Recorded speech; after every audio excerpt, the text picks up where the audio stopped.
Hey everybody, welcome back to Squirrel Hole. This is episode number 31.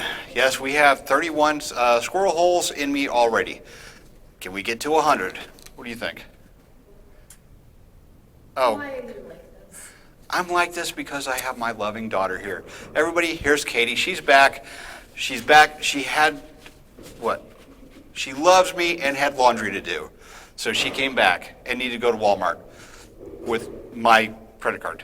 Okay, go. Mom's credit card. Mom's credit card, go. All right, we're going to hit the Ukraine thing right now, pointing out points of attack. I'm looking at the map here. We're only going to point out areas where Ukraine is currently attacking, okay? That would be this area, okay?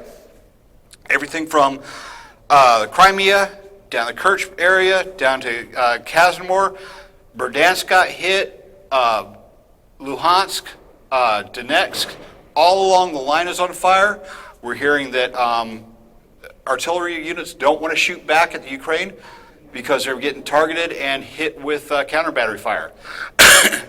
Up there north of Kharkiv in that area, there's Free Russian forces and Free Polish forces, or Polish Brigade, are attacking into Russia to draw the Russian forces out. There's also, all along up there, there's little pinpricks that the Free Russian guys are doing to cause issues.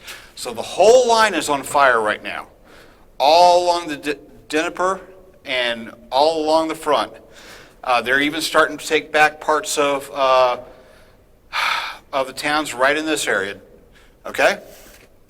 All right, so everything's set. You might want to start setting your watch and getting your champagne ready because something's about to go. All right, we'll keep you up to date on that. And if you watch us on Twitter, I will do hourly updates as long as I'm not sleeping. Okay, so 3 or 4 of you have asked me to drop my request to talk to members of the Kiev independent newspaper about the story that they wrote that was factually incorrect and damaging, in my opinion, to the war effort. I value your input. No, it's on. All right, so Kiev Independent, I've reached out to the reporter, the editor, and other people at the Kiev Independent via email. First of all, the episode 30 I delayed for a couple days to try to have their input in it before I released it. They didn't want to have anything to do with me. As a matter of fact, I've donated over $250,000 worth of gear and money to the Ukrainian military and the war effort, and they won't talk to me, but they will talk to Russians in Russia. And some people that have emailed them saying, please revisit the article, they've responded with, we thank you for your support. So I've got nothing from them. I've reached out privately before. I always reach out privately before I go public about it. There's just too many things that are wrong and incorrect on that story. For instance, they said that it's going to be a very challenging thing to have M1s operational in Ukraine. Fun fact, ISIS kept 2 running during their little uprising. They captured 2 and kept them up and operational until we blew them up with aircraft.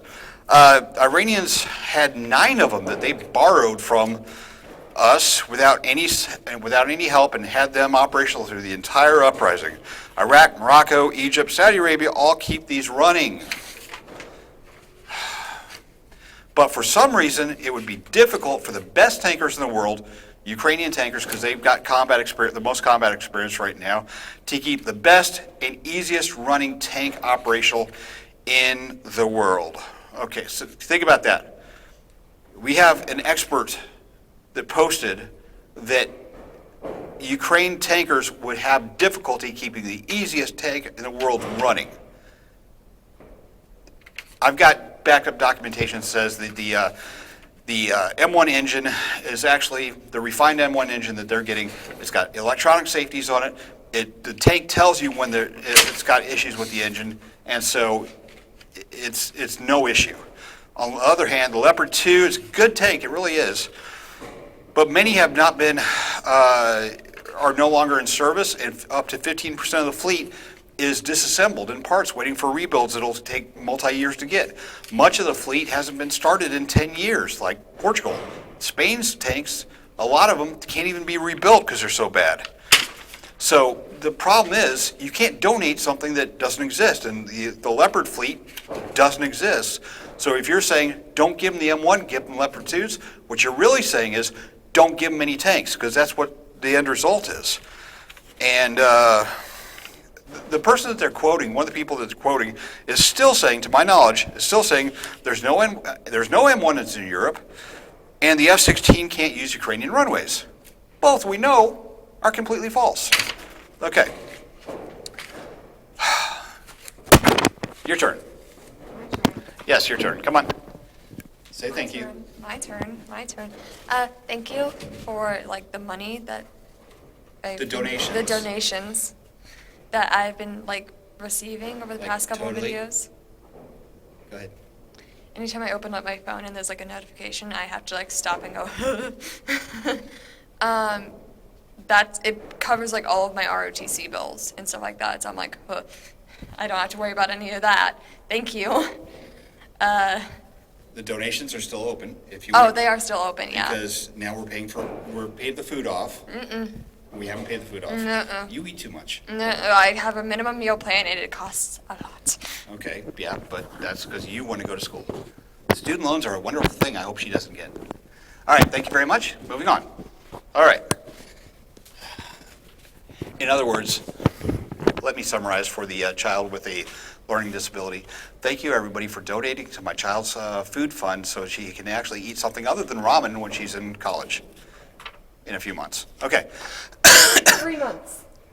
Next thing we're moving on to are Ukrainian units, okay? I did a lot of work on this. It's like trying to nail Jello to the wall. I'm sure I may have missed 1 or 2 units, and I may have added 1 or 2 units that are still forming. So I'm going to start flashing units up here that we know about, and I have seen reports that they exist. Like, again, it's trying to nail Jello to the wall. Ukraine actually figured out what OPSEC is, and so it's hard to get some numbers, okay? But think about it this way. It's a 30-30-30 mix right now. You got 30%, about 30% on the line, 30% in the rear, training, and 30% geared up, ready to go on the offensive.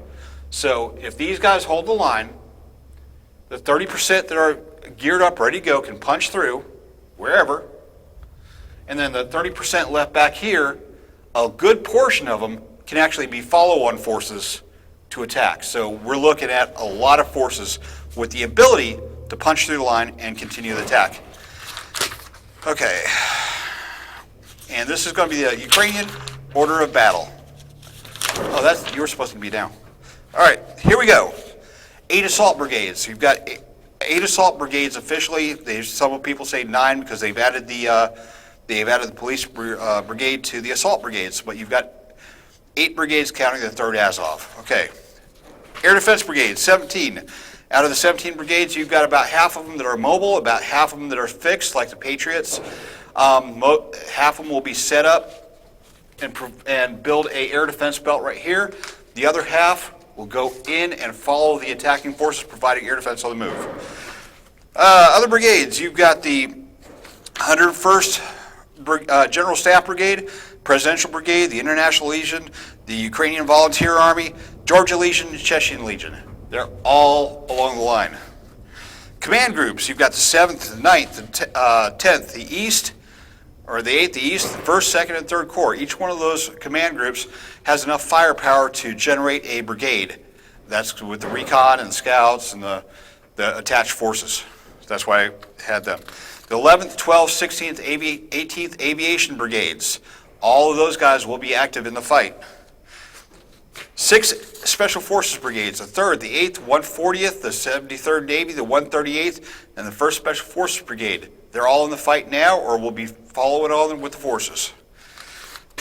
Marines, you actually have the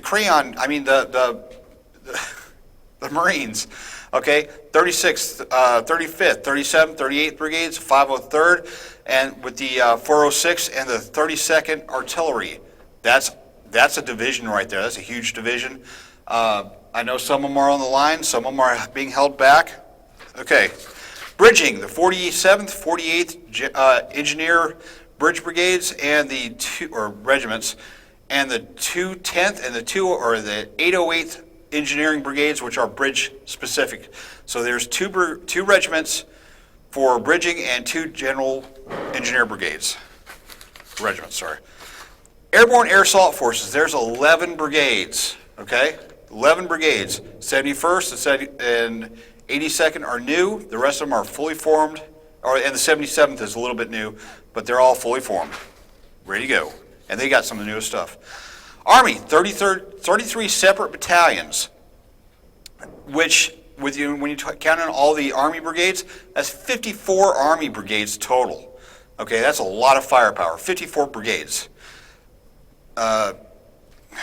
And I'll put it up there so you can track. Another Army. Okay, tank brigades. You got 7 tank brigades. The 14th might be on paper or might be just headquartered, but you got the 1st, 12th, 4th, 3rd, 5th, and 17th. That's a lot of tanks. National Guard brigades. National Guard brigades, when you think of National Guard in the States, you think sitting at home, drinking beer, and showing up every once in a while. National Guard brigades are up on the line right now fighting. So there's 19 of those. 1st, 2nd, 3rd, 4th, 5th, 11th, 12th, 13th, 14th, and many more. Territorial brigades. Territorial brigades are 38. That's a lot of firepower too. Again, territorial brigades are up front and holding the sides. Border troop brigades. There is actually 11 border brigade size or brigade size units in the Ukraine Army. They are right here, they're here, and fighting along the side right here, and they're actually holding the line in many places and forming a reserve. The police brigade, the Light brigade, that, from what I understand, has been transferred to the assault forces. But there's a lot of firepower in the border regiments or border brigades, and they're not like the guys just saying, give some taxes. All right, and lastly, the artillery brigades. There's 15 artillery brigades. If you count 40.